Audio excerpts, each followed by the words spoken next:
Good morning, I hope everyone's well today. Thank you for watching, it is appreciated as always.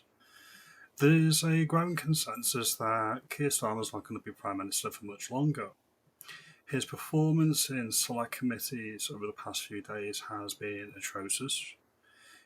He doesn't listen to his colleagues, he doesn't listen to Parliament in general, he doesn't listen to the King, he doesn't listen to anybody but his international globalist buddies. I've got a few clips I want to queue up, and then I will pause as and when I need to during the clips. I'm going to queue up the clips now, and then we can discuss. We are focusing on two issues, and I want to kick off on the issue of standards in public life, and I'll turn to Alberto Costa MP. Mr. Costa. Thank you. On the 11th of December, only 4 days ago, you posted on your personal X social media account, and I quote, "Catching the bus shouldn't cost the earth. That's why we are capping bus fares at £3 and investing in new buses and stops." Your words, is that correct, Prime Minister? But ex-readers added context to clarify your comment. They said, important reminder, that a £2 cap was introduced by the Tories in 2023. Labour have since risen this by 50%. Prime Minister, which of the Nolan principles do you consider to have followed in publishing your ex-post?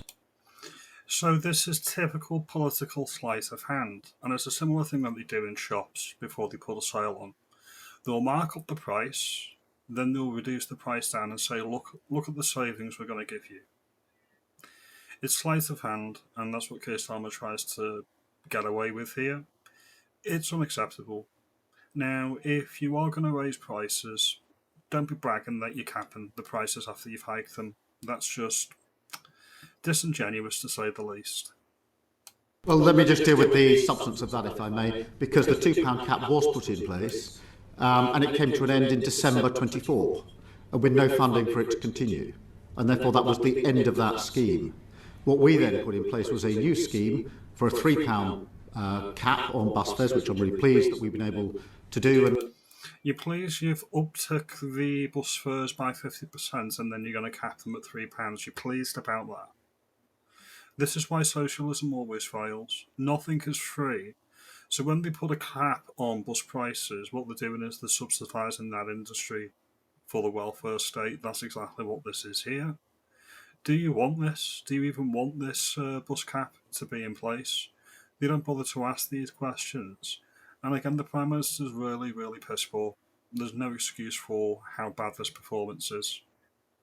That's what I was drawing attention to, not only in the post that went up on X, but also in the visit that I took part in last week. But the scheme that was introduced by the last government, I acknowledge that, came to an end. So that was the end of that capping scheme. So we're going to leave that one there, and we're going to go into the next one. This is regarding the family farm tax. All right. The same opportunities that other taxpayers will have to use tax planning to manage their affairs in a sensible way that will allow the succession of family farms in this country. That doesn't make it targeted. It is a necessary. It is targeted. Consequence of the decisions that we've taken. But I can assure you, as you would expect, the President of the NFU has raised this issue with me on more than one occasion. Not just the President of the NFU. Well, I appreciate that. You've heard it from Cat Smith, you've heard it from my Select Committee, you've heard it from the Welsh Affairs Select Committee, you've heard it from the Northern Ireland Affairs Committee. These are all select committees, incidentally, that have majorities from the Labour Party, and they have all produced unanimous reports calling for this to be paused and rethought. You don't have to listen to me. You don't even have to listen to the farmers out there. You don't have to listen to the President of the NFU. But why do you not listen to your own party colleagues? I do listen to party colleagues all the time. And then do what you're going to do anyway. Precisely. Everybody is in opposition to this, apart from the corporates and the big banks, which can buy up the land when the farms go under. This isn't about equalising things. The inheritance tax should be gone across the board. It shouldn't just be applicable to private individuals.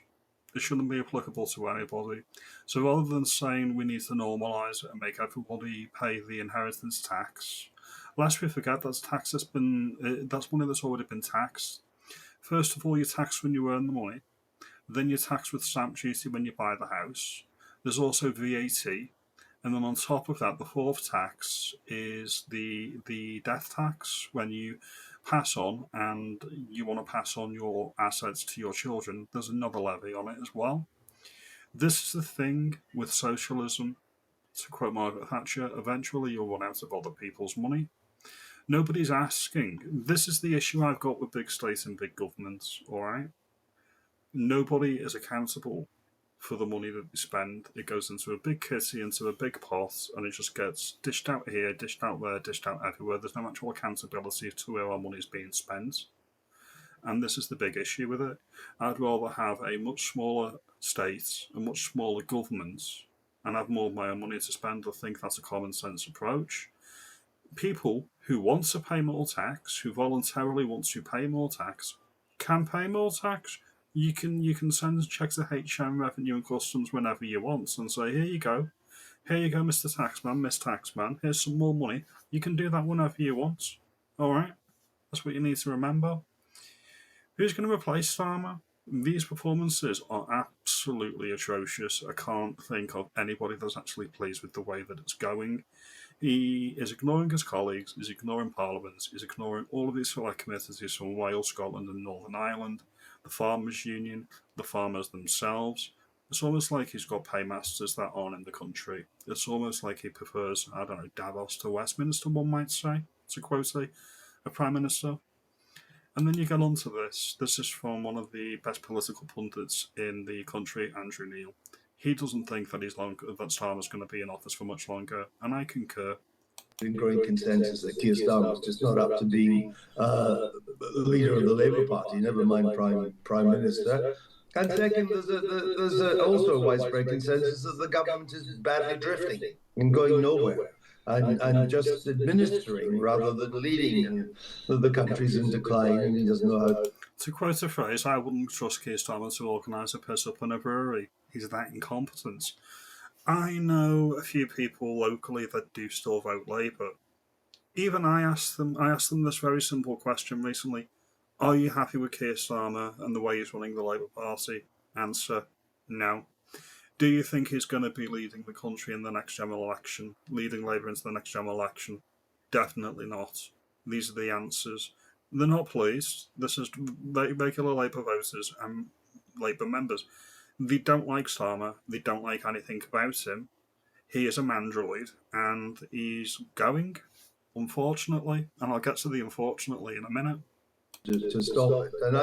And we've talked before about the backstop in all this will be the May elections, when the chances are Labour will be thumped in Scotland, thumped in Wales, and thumped in the English local elections, and the Starmer's days really will be numbered. I'm beginning to think, Kate, and some Labour MPs are even saying this privately, he might not make it through to May. Yeah. They might go for him beforehand in the dark days of February when there's nothing else to do but plot under cover of darkness and in the bars of Westminster. He may not make it through till then, because he is just so unpopular and shows no sign of knowing what to do to pull him out of the Slough of Despond. So we'll leave that one there. So back to my point when it says, unfortunately, Starmer's going to be gone shortly. Well, yeah, I mean, if we're going to be very, very selfish about it, we can say, yay, pat ourselves on the back, Starmer's gone, job's good, isn't this wonderful? On the surface, maybe. I want Labour and the Tories and the Lib Dems in the weakest possible position going into the next general election. If they replace Starmer with somebody vaguely more competent, like the Ginger Gowler or Andy Burnham, Reform is still going to win a large majority. However, Labour may cling on to more seats than they will want to cling on to, and that's what we need to be mindful of. Now, you let me know. Are you like me? Are you more pragmatic? Do you think that Starmer is running Labour into the ground, so he serves a function and a purpose for the right? Somebody slightly better qualified, someone who actually can come across, like a human being, I'm not going to say it's going to derail Reform or Advance or UKIP or the Heritage Party or whatever your poison on the right is, but it'll be giving Labour more credit than they deserve. As always, like and subscribe, do all that good stuff, and I'll see you in the next video. You have a good day.